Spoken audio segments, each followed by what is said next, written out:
You guys stay at the Luskin Center before games, is that right? Yes. So are you going to be able to peek over at Wilson Plaza I don't know if you before can you see leave? from there. Well, maybe take a little stroll over there. No. We have a morning routine that we'll do. We do a shakeout in the morning. We'll eat breakfast and we'll go to the game. What time do you guys usually leave? At 9 o'clock. Okay. Do you have any thoughts on who should be the guest picker for game day for UCLA? They didn't ask you? They should have. They didn't? I asked the question. They didn't ask you? No, I would have picked Jack Black. You would have picked Jack Black? Yeah. I would pick Bill Walton. Mm-hmm. Can he fit into an 8-minute segment? Nope. Not at all. I just thought he would be the most entertaining. That's the fun part of that. I think Bill Walton and Coach Corso would be I would pay to see that. So I'd take Bill Walton, but no one asked me. No one asked me that's in charge. You did ask me, but no one that has any say asked me. So I think you said I went Ben first, Bill Walton second. I love it. I wasn't here Monday, but I think you said you were going to talk to the team about just the hubbub about it or something to that effect. I don't think I used the word hubbub, but they asked me if I had talked to the team yet, and I did not on Monday because we were still in game plan mode and we're going. So we talked to them about it last night. It's a great thing for our fans. It's a great thing for the students on campus. I've been through them before. It really doesn't affect your team because you're not in it and you're not at it. So, and because we have a 12:30 kick, we're out of here. So we'll be gone before it's over. So I think it's awesome for the fans. I think it's awesome for their families. I think it's awesome for the students on this campus. I think it's awesome to show what a great university this is. But for us, our sole focus and attention is really on the game itself and playing a really good Oregon team. How is Kyle Phillips look during practice this week? Good. And still available? He's still available. Okay, good. Today's Wednesday. Talk about Anthony Brown, the Oregon quarterback. He seems pretty effective throwing the intermediate passes and running as well. What have you seen? He's a lot like a lot of the kids we face in this league that has the ability to beat you with both his arm and his leg. He's a really good athlete. He's a transfer from Boston College.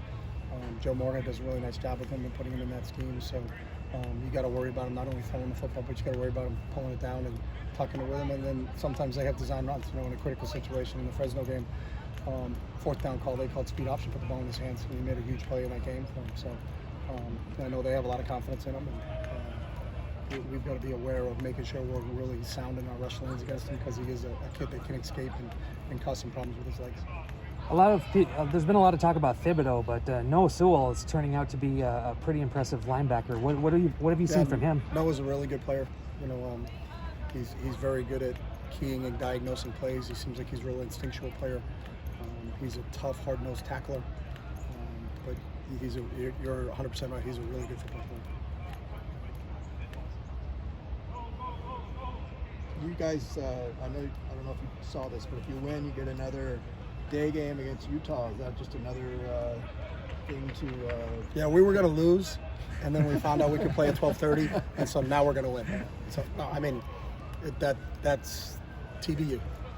It's true, but it's useless. So that's nothing we'll talk to our team about. That hey, if we win this game, that gives you this. Again, we don't play football for what we get. We play football for what we become, and we're excited about the challenge of playing Oregon. And whether that means we play at 12 the next week or 10 o'clock the next week, that doesn't factor in anything that we're talking about or doing. It is true, but it's useless in terms of motivation or anything from that standpoint. So. What have you seen from Antonio Mafi? You cycle in a lot of the guys, but what does he bring to the offensive line? Neo's obviously made the transition from the defensive line to the O-line. He started it last year. There's so many nuances and keys to that position. And the one thing with Neo that's awesome is he gets better each week. He keeps growing from the experiences that he has.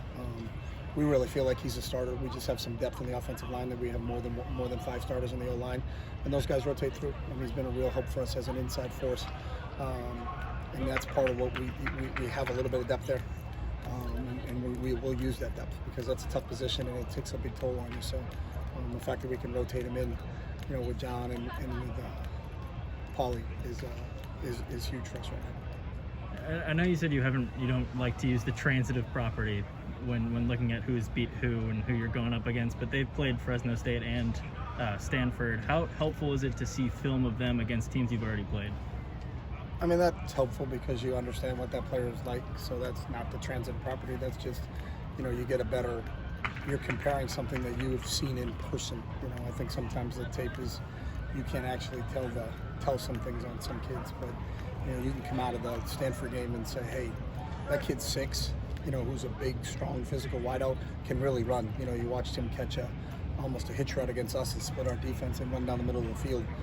So how do their corners match up against them? So you can kind of get an idea of speed, because if you really understand the speed of the team that you faced already, then you see that against them. That's a good question, because that's helpful. That part of it is helpful. It's not who beat who and how it did it, but you know how fast or strong. If you see a kid get thrown to the ground and you're like, well, that kid just got thrown to the ground. Maybe he doesn't have great pillar strength. Well, we played against that kid. That kid's really strong. He threw our guys to the ground. So you can kind of get a better feel just because you did it. So that's a good question. The other day, Mario Cristobal said one of the things that concerns him most about your team is the offensive physicality, was the way he put it, especially in the run game. Are you pleased with where the team is with regards to its physical ability? Yeah, I think the best way to say it is we're pleased, but we're never satisfied. We always can be better. I think we can coach it better, we can execute it better, and that's what the growth is.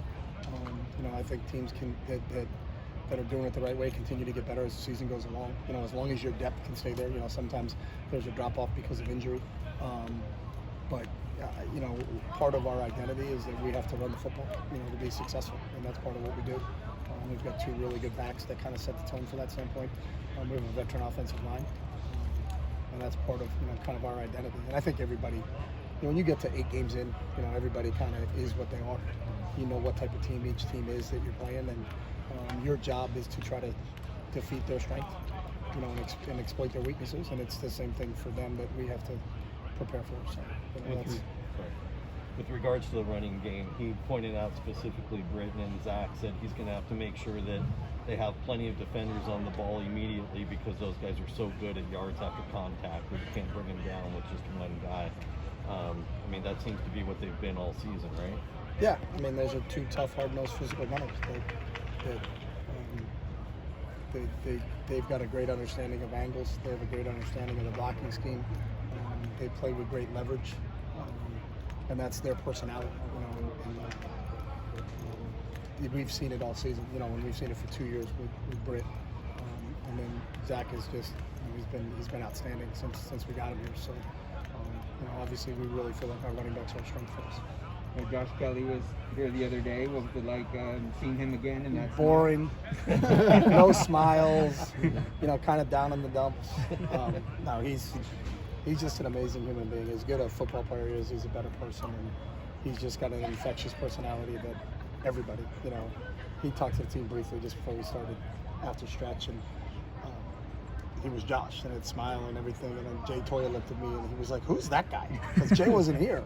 And I was like, "That's Josh Kelly." And he's like, "Oh," he goes, "He's happy." And I said, "I know, he's always happy. That's just Josh." So Josh is like a ray of sunshine every time you're around him. Just a special young kid, young man, that we're happy for all the success he had. But what he's doing isn't surprising to any of us, because that's a kid that's bet on himself his entire life, and he's invested everything he's had in his opportunities and done them. But I wish we had more of Josh Kellys in this world.